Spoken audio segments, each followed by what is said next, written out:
Bismillahirrahmanirrahim. Alhamdulillah. Wassalatu wassalamu ala Rasulillah sallallahu alaihi wasallam. Asyhadu an la ilaha illallah wahdahu la syarikalah. Wa asyhadu anna sayyidana Muhammadan abduhu wa rasuluhu la nabiyya ba'dah. Allahumma salli ala sayyidina Muhammadin wa ala alihi wa sahbihi ajma'in, amma ba'd. Qalu subhanaka la ilma lana illa ma 'allamtana innaka antal alimul hakim. Wala haula wala quwwata illa billahil aliyyil azim. Imam Masjid Al-Kafa dan para seluruh asatidz yang kami muliakan, pengurus yang kami hormati beserta seluruh jajarannya, para orang tua kami, Bapak Ibu, jamaah kajian subuh rahimakumullah. Pertama-tama tentu kita senantiasa bersyukur kepada Allah di pagi hari ini di bulan Syawal kita masih diberikan kekuatan Allah oleh Allah dalam melaksanakan perintahnya dan menjauhi segala apa yang dilarangnya. Selanjutnya bersolawat untuk Nabi kita yang mulia Sayyiduna Muhammad sallallahu alaihi wasallam. Bapak Ibu, karena saya posisinya hanya mengganti, artinya bukan rutin, jadi kita tematik. Temanya pagi hari ini adalah yaitu tentang keutamaan sholat sunnah utaqah. Mungkin ada yang pernah mendengar atau mungkin bahkan ada yang sering mengamalkan, tapi tidak sedikit juga belum pernah mendengar ya apa itu sholat sunnah utaqah. Insyaallah dalilnya sahih, kemudian pengambilannya juga jelas ya. Namun sebelum kita mengulas tentang sholat ini, terlebih dahulu Bapak Ibu, ada 3 hal yang tidak boleh dipisah dalam pengabdian kita kepada Allah. Yang pertama iman, ilmu dan amal. Nah, segitu pentingkah kita beramal? Tentu jawabannya sangat penting. Sehingga seorang sahabat Sayyidina Abdullah bin Abbas, beliau pernah berucap, di zaman kami ini, maksudnya di zaman para sahabat, banyak orang berilmu, sedikit bicara dan banyak amal. Orang berilmunya banyak, banyak bicaranya kurang, kemudian amalnya banyak. Nah, suatu hari nanti, suatu zaman nanti kalian akan bertemu orang berilmunya sedikit, yang pandai bicara banyak, amalnya sedikit. Nah, maksud sahabat ini tentu bukan kita mau seperti itu, tapi sebaiknya tidak seperti itu.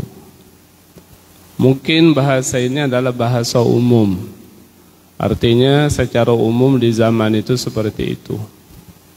Nah, oleh karenanya kita secara individu perlu tidak tergolong seperti itu. Ilmu banyak itu baik, tapi daripada banyak tidak diamalkan, lebih baik sedikit tapi diamalkan. Itu lebih baik. Ideanya sih banyak dan beramal kalau sanggup. Nah, terkadang kita ini yang sedikit aja belum kita bisa amalkan. Cuma kalau kita duduk mengkaji ilmu itu pasti mulia, Pak. Walaupun kita belum bisa mengamalkan. Misalnya duduk seperti ini belum kita amalkan. Paling tidak dia sudah menjadi ilmu, dan duduknya kita begini, ini juga pahala yang sangat besar. Nah, barangkali itu sebagai pendahuluan dalam kajian ini. Jadi maksud saya Bapak Ibu, kita terus istiqomah dan semangat ya dalam mengkaji ilmu, walaupun barangkali belum kita bisa amalkan. Nah, namun beramal itu juga punya pengaruh positif kepada orang kalau kita profesinya pendakwah. Karena amal itu mengantarkan orang itu takut kepada Allah. Takut dalam pengertian menjalankan perintahnya, menjauhi larangannya. Jadi ibadah hari-hari yang kita kerjakan itu punya efek rasa takut kepada Allah.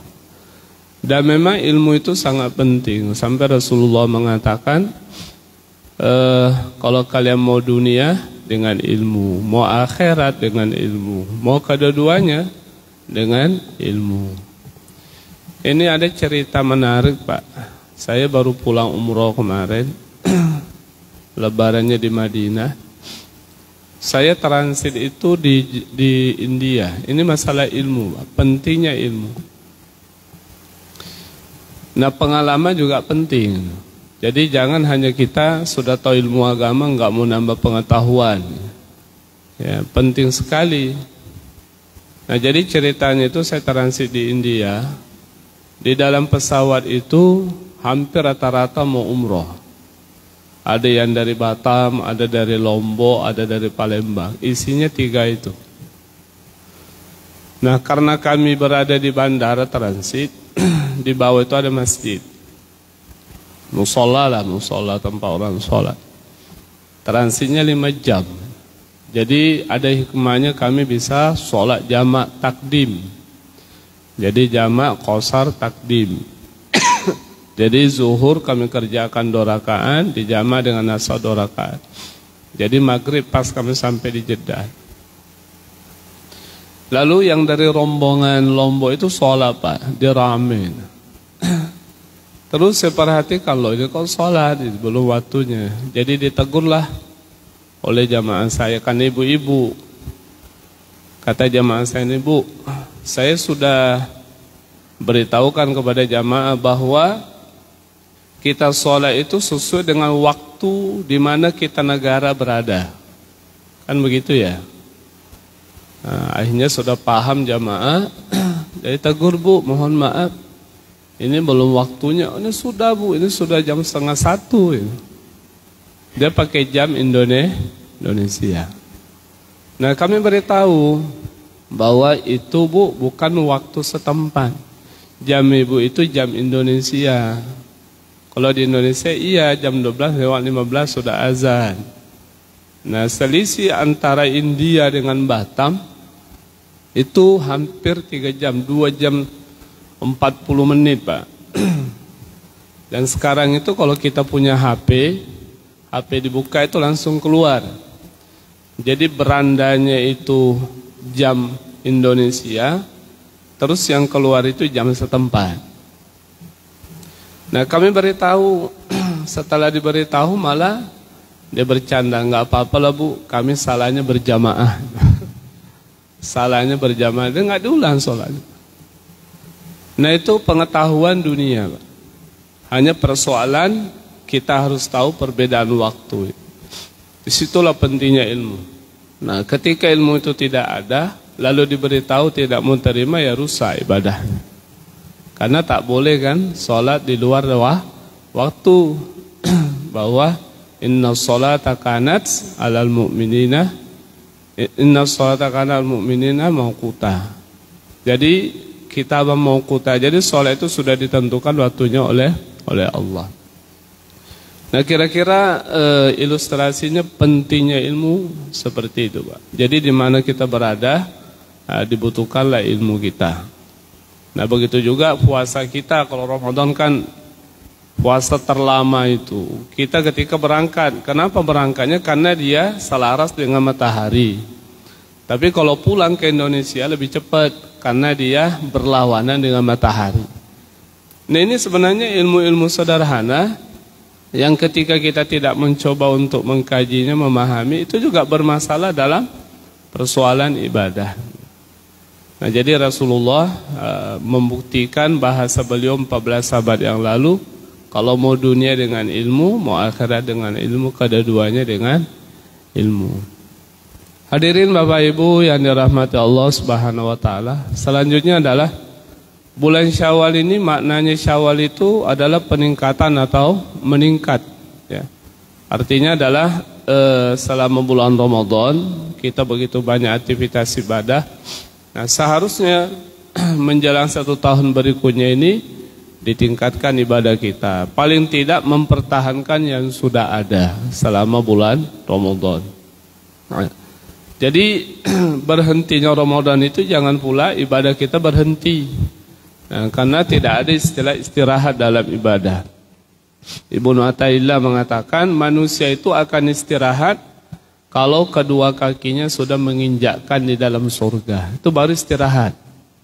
Jadi setelah Ramadan ini maka kita terus meningkatkan apa yang kemarin kita kerjakan, qiyamul lail kita, kemudian apalagi ya, tadarus, ya biasanya populer itu tadarus Quran, kemudian sholat tasbih. Nah, itu tetap dikerjakan di luar Ramadan. Nah, mempertahankan yang seperti itulah yang paling sulit, Pak. Kalau memulainya itu insya Allah nggak terlalu sulit.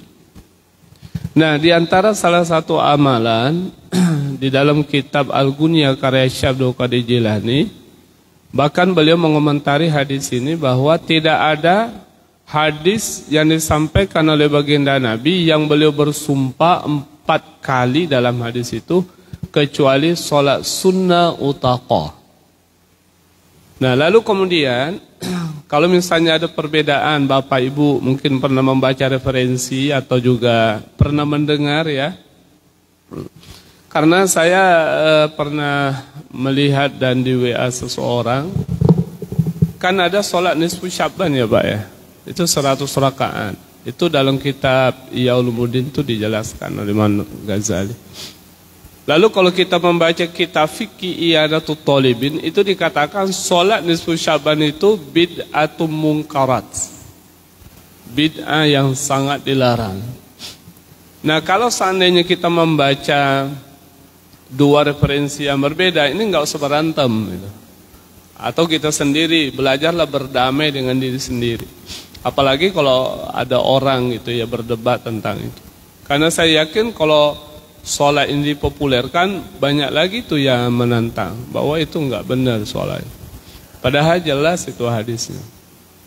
Nah, kalau seandainya Bapak Ibu ditanya orang atau sudah mengamalkan lalu ditanya, terus ada yang menyampaikan bahwa itu tidak dibenarkan menurut pendapat ulama ini. Maka kalau ada 2 ulama yang berbeda perspektif dalam kajiannya, yang satu mengatakan boleh, yang satu mengatakan tidak boleh, maka lihat dulu latar belakang ulama itu. Yang saya pahami ya Pak, yang saya pahami dari guru-guru saya, kalau ulama fikih mengatakan tidak boleh mengerjakan, lalu ada ulama tasawuf mengatakan boleh dikerjakan, Bapak pilih pendapat ulama tasawuf. Bukan berarti kita tidak suka dengan ini, tapi memilih saja, karena kita harus memilih, Pak. Nah, kenapa harus memilih ulama tasawuf? Ada 2 saja alasannya, nggak usah banyak-banyak. Yang pertama, ulama tasawuf itu lebih banyak beramalnya ketimbang berteori. Kalau kita baca riwayat, itu lebih banyak beramal, Pak. Nah, jelas kalau kita sudah melihat ada 2 orang, satu ahli kebaikan, satu ahli ilmu, tapi dia tidak amalkan ilmunya, kita lebih condong mengikuti yang pertama. Rasulullah itu kan diutus jadi teladan. Ya, Rasulullah laqad kana lakum fi Rasulillahi uswatun hasanah. Nah, kalau teladan itu kan apa yang diperbuat bisa kita tiru. Nah, yang kedua adalah kenapa harus memilih pendapat ulama-ulama tasawuf?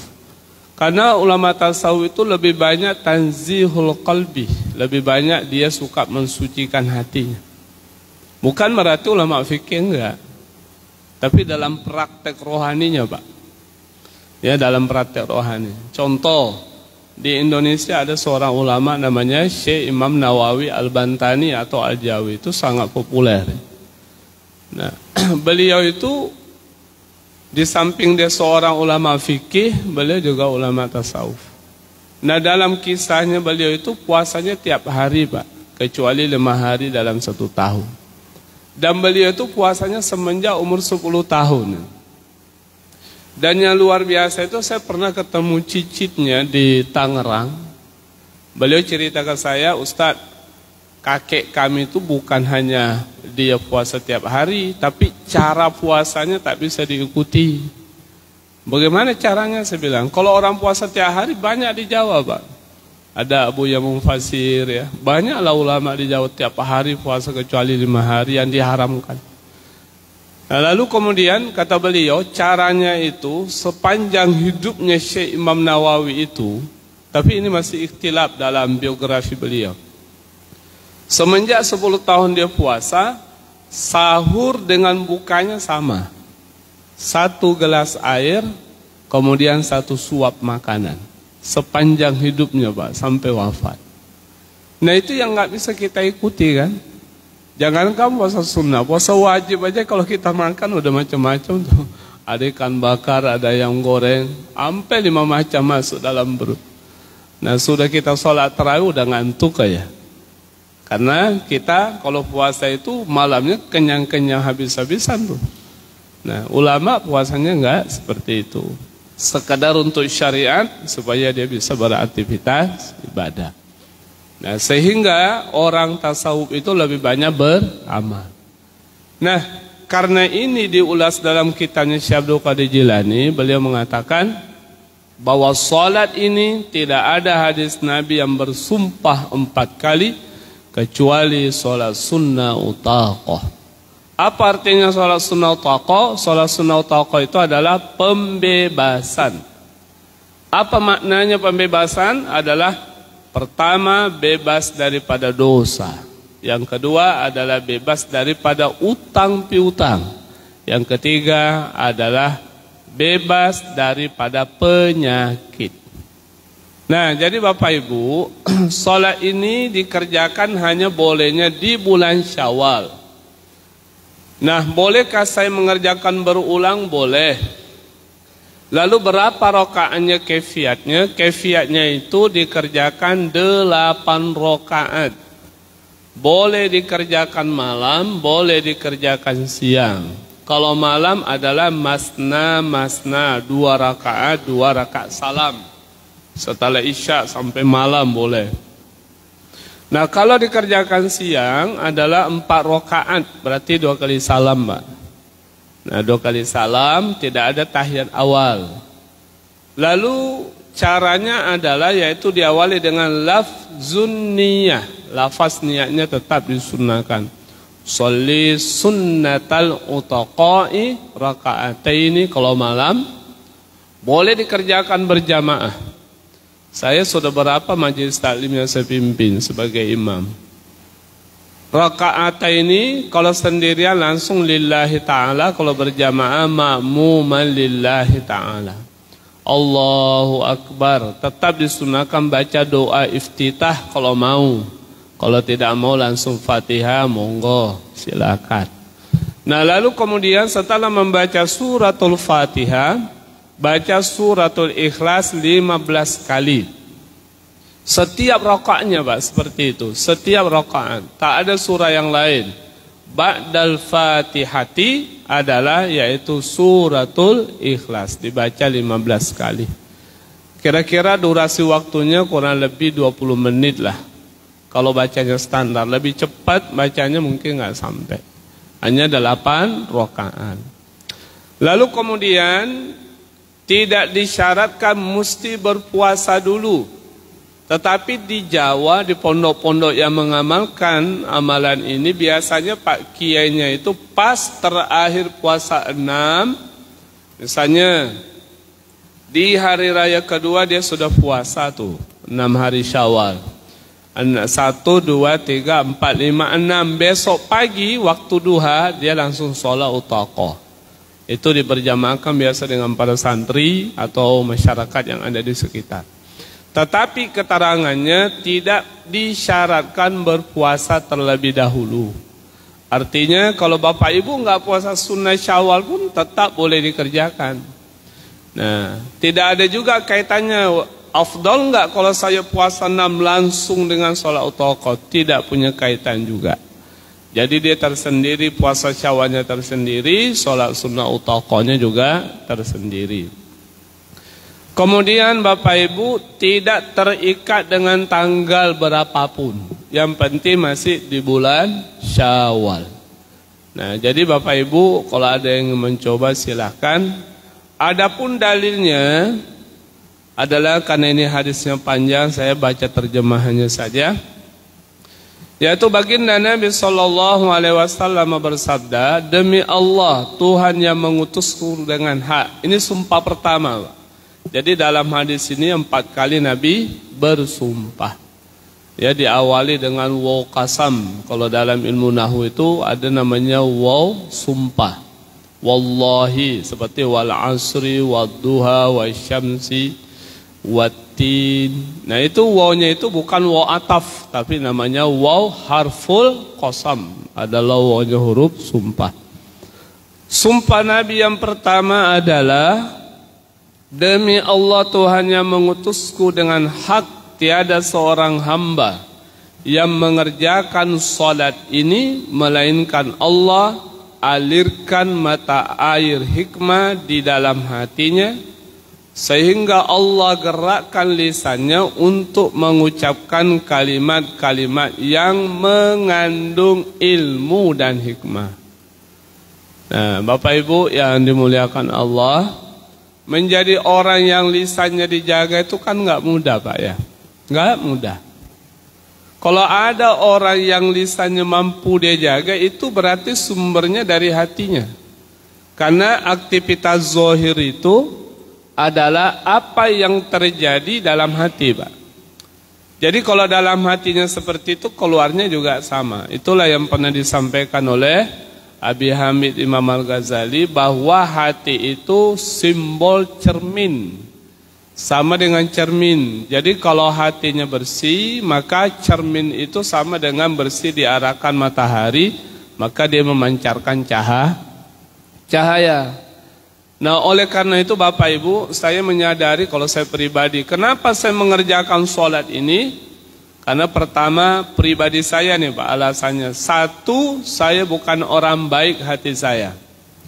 Mudah-mudahan dengan saya mengerjakan ini ada manfaat dan barokahnya. Sehingga Allah membimbing hati saya untuk mendapatkan hikmah. Sehingga apa yang keluar dalam lisan saya kalau bicara itu tidak bicara yang sia-sia. Tidak bicaranya mengandung maksiat. Maka kalau kita lihat Pak, menjaga lisan itu begitu penting. Sehingga saya selalu mengatakan kalau ada acara memberangkat haji, berangkat umroh, saya bilang nggak usah banyak-banyak Pak. Sesuai dengan hadis Nabi di dalam kitab Syiar Salikin karya Syekh Abdul Somad Palembang, itu di bab masalah haji dan umroh. Itu ada hadis yang populer bahwa orang yang hajinya diterima tidak ada balasannya kecuali surga. Nah, hadis ini pernah ditanyakan oleh sahabat kepada baginda Rasul. Ya Rasul, apa sih makna hadis ini? Gitu. Siapa orang yang mendapatkan surga dengan dia hajinya diterima? Apa tandanya? Kata Rasulullah, tandanya 2. Kalau pulang haji, pulang umrah, tandanya 2. Tanda ya Pak ya, persoalan benar itu haknya Allah.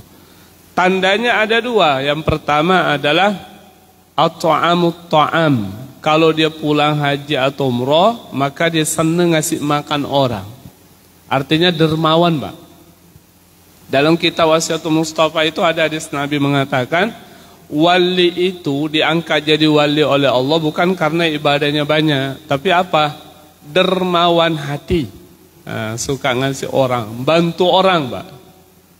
Bantu ini nggak mesti duit, tapi ya utamanya memang duit. Karena orang biasanya kesulitan itu kaitannya dengan kebutuhan hidup.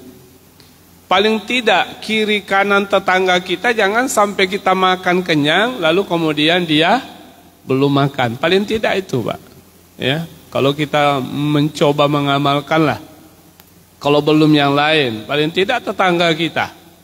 Ya jangan sampai tetangga kita kurang peduli, apatis kalau bahasa ilmiahnya. Apatis itu nggak mau tahu orang. Pokoknya asal dia sudah hidup nyaman, udah nggak peduli orang. Nah paling tidak kiri kanan depan belakang kita tahu siapa tetangga kita. Dilihat kondisi fisiknya. Ya hari-harinya seperti apa, anaknya berapa, jangan-jangan anaknya putus sekolah karena nggak ada bisa bayar misalnya. Nah itu tidak baik dibiarkan sebagai seorang muslim. Kemudian yang kedua tandanya adalah yaitu tibul kalam, ngomongnya bagus Pak. Nah, jadi kalau kita mau ini coba kerjakan sholat ini. Artinya kalau selama ini memang kita sudah diberikan anugerah oleh Allah kalau berucap kalimat lisannya itu terjaga dengan baik, ya mudah-mudahan dengan sholat ini tambah-tambah baik, paling tidak dipertahankan. Itu yang sumpah pertama. Kemudian dan Allah perlihatkan kepadanya penyakit sekaligus obat di dunia. Itu apa obatnya? Ada sebuah kisah Bapak Ibu terkait dengan sholat ini. Jadi kalau kita yang punya penyakit nih, atau Bapak Ibu mungkin punya saudara ya, yang penyakitnya nggak sembuh-sembuh juga, coba suruh amalkan Pak sholat ini. Nanti Allah akan kirim orang yang ngobati dia. Ini sudah dibuktikan. Ada seorang ulama namanya Imam Qudama, beliau itu mimpi ketemu Nabi Pak, mengobati anak yang matanya buta kena penyakit di Mesir. Dan penyakitnya tuh nggak tanggung-tanggung. Penyakit apa namanya? Saya pernah ketemu di Bengkong, ada orang kena penyakit mata. Kayak matanya tuh mau keluar Pak, biji matanya. Ya, auzubillah min zalik. Tapi alhamdulillah udah sembuh. Itu matanya tuh gede Pak, seperti mau keluar dan sakit. Nah pemuda ini ceritanya kena itu, dibawa ke dokter, sudah rame yang ngobati, nggak sembuh-sembuh juga.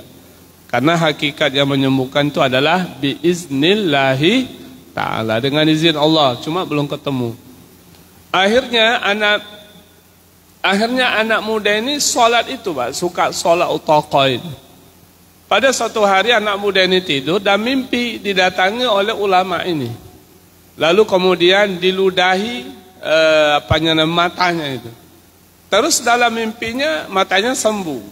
Tiba-tiba dia bangun, dia pegang matanya, benar sembuh. Nah lalu ditanya, yang ngobati kamu siapa? Ini gitu orangnya. Padahal jaraknya kan jauh ya. Nah akhirnya didatangilah ulama itu, kamu benar ngobati penyakit saya, kata anak muda ini. Saya lihat dalam mimpi. Kata ulama ini, benar. Kalau kamu melihat dalam mimpi, karena saya mimpi yang sama gitu.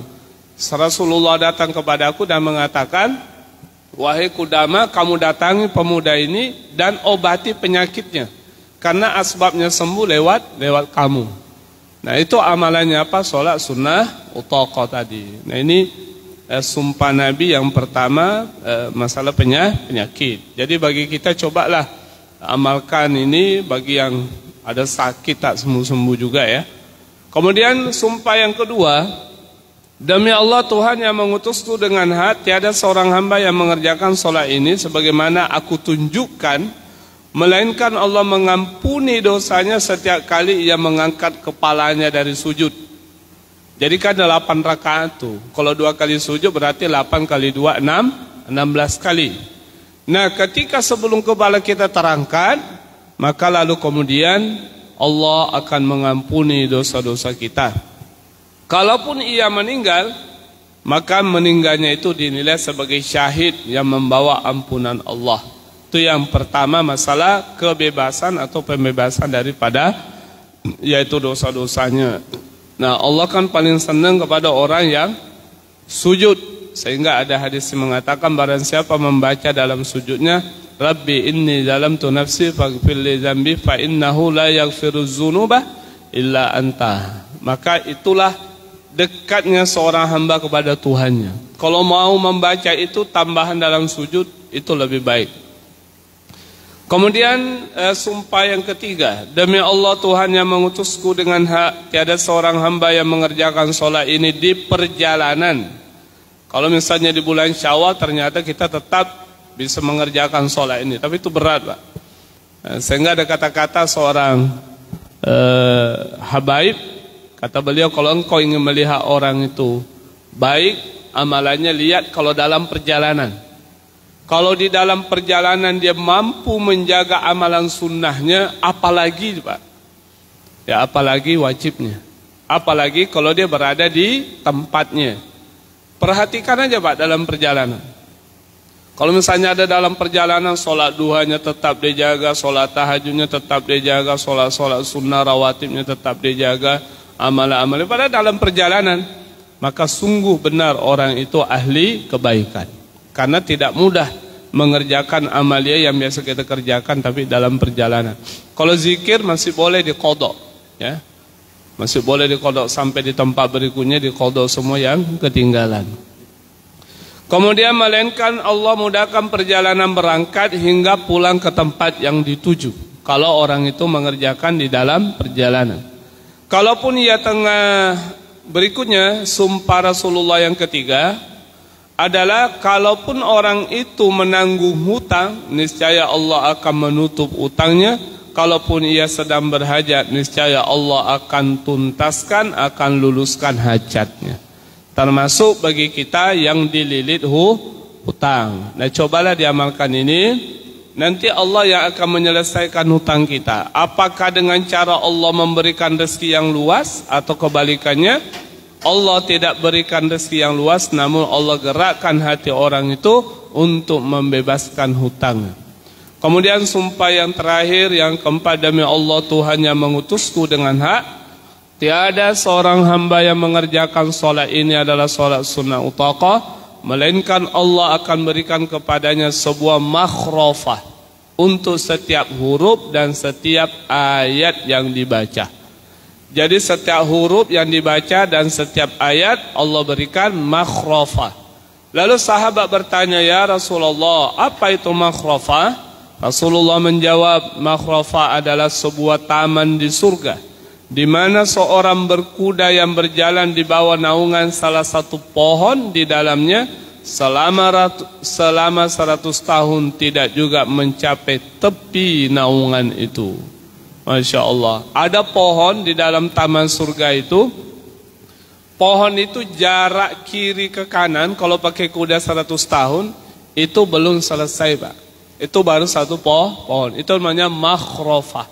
Setiap dia sholat utaqah itu baca ayatnya, baca hurufnya, maka setiap huruf dan ayat, maka Allah akan berikan taman-taman surga. Itulah ya keutamaan dan keistimewaan, yaitu sholat sunnah utaqah.